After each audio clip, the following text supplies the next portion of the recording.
Bonjour les amis, nouvelle vidéo aujourd'hui pour parler de François Asselineau qui va revenir sur Jordan Bardella dans un de ses lives sur l'UPR TV et qui va aussi parler de la droite française, de certains thèmes que j'aborde jamais sur la chaîne, donc ça me permettra aussi de vous donner mes idées à ce propos. Et j'ai trouvé comme très souvent François Asselineau extrêmement juste. Mais juste avant de l'écouter comme d'habitude, n'oubliez pas de vous abonner, le pouce, le commentaire, le partage, le boost de la vidéo.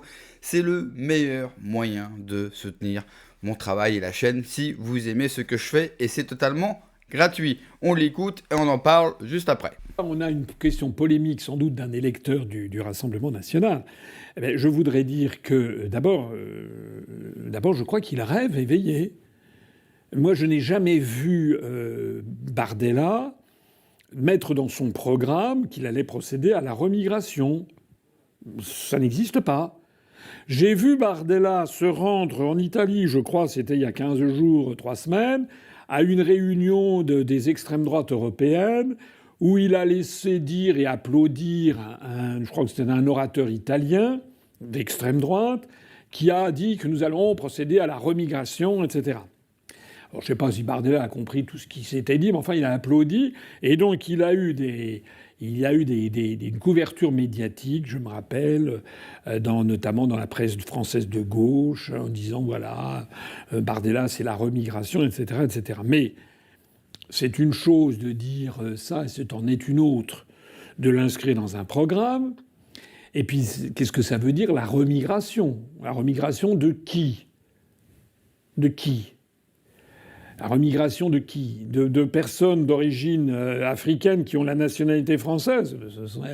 C'est impossible. C'est absolument impossible. Enfin, vous aurez tous les corps constitués de la République et puis le nord même de la France.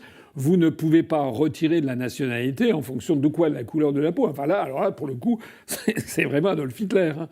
C'est vraiment les lois de Nuremberg de 1935.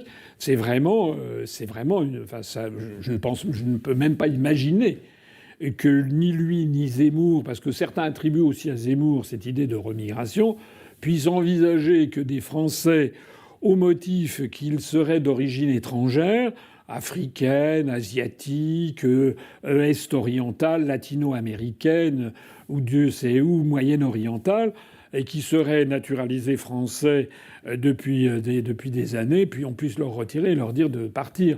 Ce serait à tous les égards, ce serait inimaginable. Donc, de quoi parle-t-on? On parle de la remigration des gens qui n'ont pas la nationalité française, mais qui ont un permis de séjour. Ça serait le problème serait le même, c'est-à-dire que les tribunaux administratifs, le Conseil d'État, le Conseil constitutionnel, tous diraient que c'est inconstitutionnel. À partir du moment où on a accordé un permis de séjour de 10 ans, on ne voit pas très bien qu'on puisse d'un seul coup les chasser. Et puis par ailleurs, si on arrivait au bout d'un processus de 10 ans, va se poser le même problème que celui, c'est la question, vous avez bien fait de la mettre juste après la précédente, où il a été question de la remigration avec comment il s'appelle Farage. Avec Nigel Farage. C'est un problème concret. C'est-à-dire que, est-ce que vous imaginez aller dans des familles, aller chercher des femmes, des enfants, des hommes, les mettre forfaitairement dans un avion, et puis pour les envoyer où, en plus? Parce que pour chasser les gens, encore faut-il qu'il y ait des réceptacles. C'est pour ça que je dis que ça peut se produire. Moi, je dis vraiment le fond de ce que je pense. C'est que ça peut se produire dans le cas de guerre civile. Lorsque les pieds noirs ont été chassés d'Algérie, eux, évidemment, ils ont fui vers la France, dont ils étaient originaires, même si certains étaient implantés en Algérie depuis 2 ou 3 ou 4 générations. Et ce n'est pas bien. C'est triste, c'est atroce ce qui s'est passé. J'ai déjà eu l'occasion de le dire. Il y a eu des crimes. La réalité, c'est de dire qu'il y a eu des crimes dans les 2 camps. Il y a eu les crimes, par exemple, on en parlait ces jours-ci, du 8 mai 1945 à Sétif, qui sont des crimes horribles qui ont été commis justement contre des Algériens, des musulmans.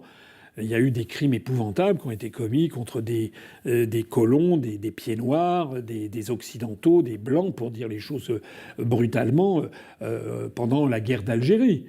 Il y a eu, en juillet 1962, plusieurs centaines de Français à Oran qui ont été kidnappés, qui ont probablement été assassinés dans des conditions épouvantables. Bon, voilà, ce sont des horreurs de part et d'autre.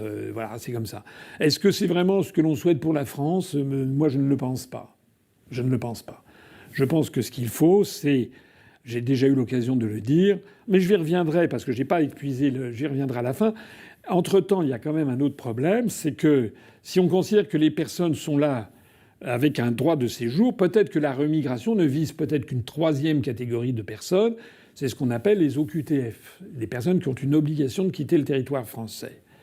Alors à ce moment-là, ce qu'on appelle la remigration, c'est en fait simplement appliquer la loi actuelle, puisqu'il y a une loi actuelle qui prévoit que des gens qui sont sans droit ni titre en France doivent quitter le territoire français. Ça s'appelle les OQTF. Or, tout le monde sait qu'il y a une très faible proportion de ces OQTF qui sont réalisés. Selon les statistiques et les années, ça varie entre 7 et 15 %.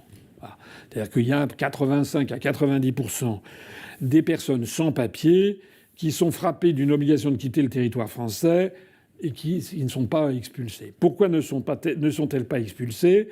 Parce qu'il y a toute une série de procédures lourdes qui ont été appliquées, notamment des conseils donnés aux clandestins par des associations qui sont souvent financées par le contribuable à son corps défendant.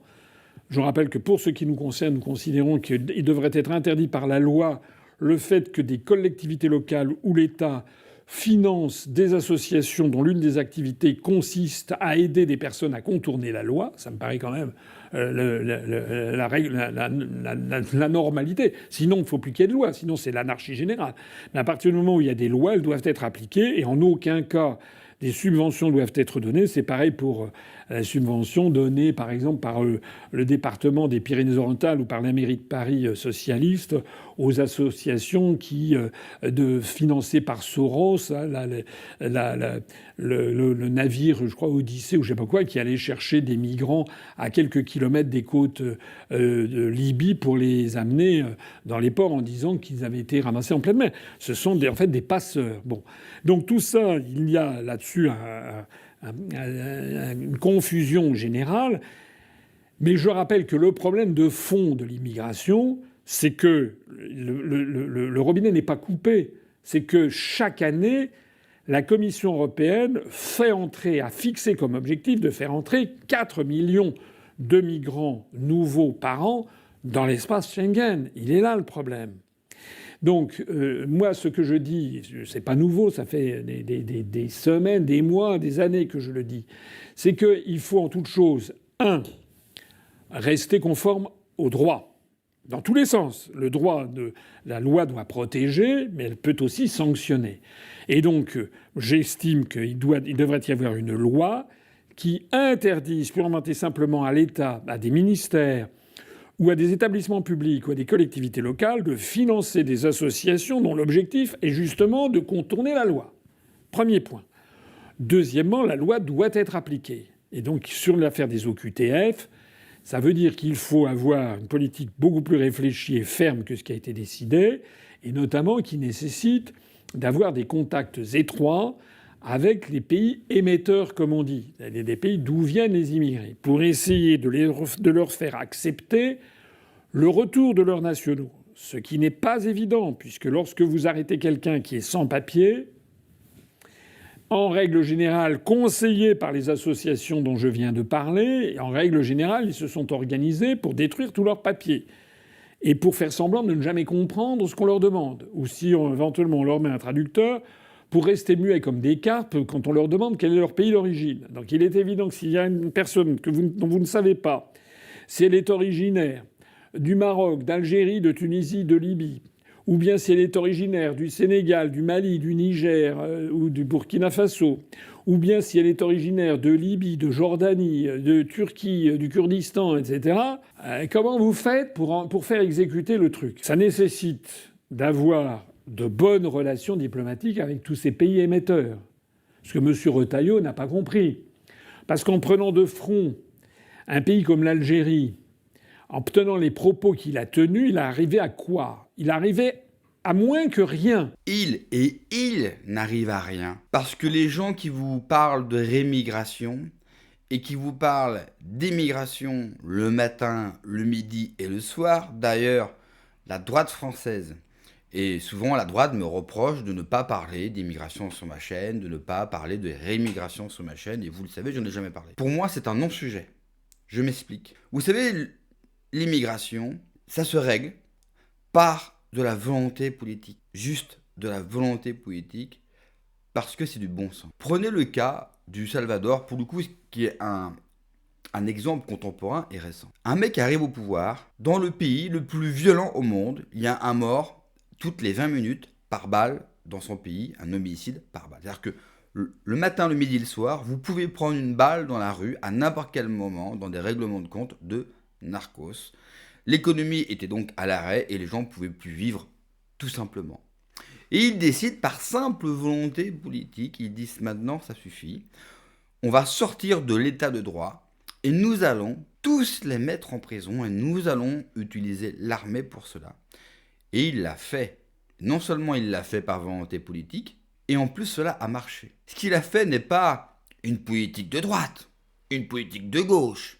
Ça s'appelle du bon sens. Un dirigeant, peu importe son étiquette politique, il doit gouverner pour tout le monde et pour le bien commun. Et j'ai dit pour tout le monde. Donc tous ceux qui se mettent en dehors de la société, il suffit d'avoir la volonté politique de les arrêter.